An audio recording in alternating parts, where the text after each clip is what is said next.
huhugutan pa natin yung kwento ni Charlie kasamang ating lovely Doc Cams. Doc Cams, naku, paano nga ba masesecure ang sarili na hindi maperahan o maabuso sa isang relasyon? Hi, DJ. Bati ka muna, ha? Nagulat Doc ako eh. Cams. Hi, DJ. Magandang hapon po sa inyong lahat. Okay, dito nagulat ako dahil kasi yung napakabilis ng pangyayari na yung nagpakita siya ng love language. Kasi alam mo, Ana, meron tayong mga love languages and isa yun, yung sa pagbibigay ng regalo. Yes. Pero it doesn't follow na kinakailangan yun kaagad ang ibibigay mo.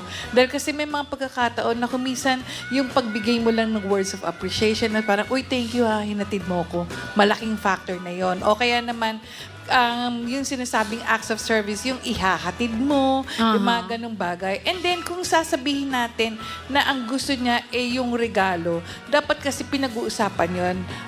Hindi yun kinakailangan, Charlie, na yung parang kung anong sinabi niya, dahil kasi masyadong na-romanticize mo yung pagmamahal na yon, bibigay mo kaagad. So, ang tendency, grabe yung yung expectations mo na eto na, maganda na yung nangyayari sa relationship. And actually, hindi mo alam na sabi mo na nga, may red flags na unfortunately, hindi mo pinansin yun. Oh. So, yun yung nakakalungkot dito, na sana maintindihan nyo na kumisan, itong mga love languages na pinapakita can be a way para maabuso ka rin. Dahil kasi kumisan, yung acts of service lang inuutusan ka kung saan-saan. Tapos biglang sasabihin, magre-regal ganun. So, kinakailangan ang love language, pinag-uusapan yan. At the same time, parehas kayo. Kasi kagaya niyan, sabi mo nga, nauubusan ka na ng pera.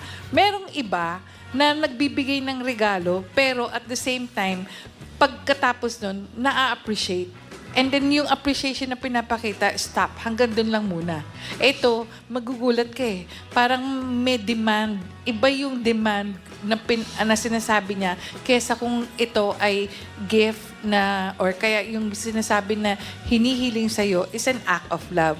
Pero actually, ang nangyayari, it's a demand. So yun yung nakakalungkot doon, Ana, dahil kasi may mga pagkakataon na talagang hindi talaga siguro pagmamahal ito, talagang humihingi lang talaga.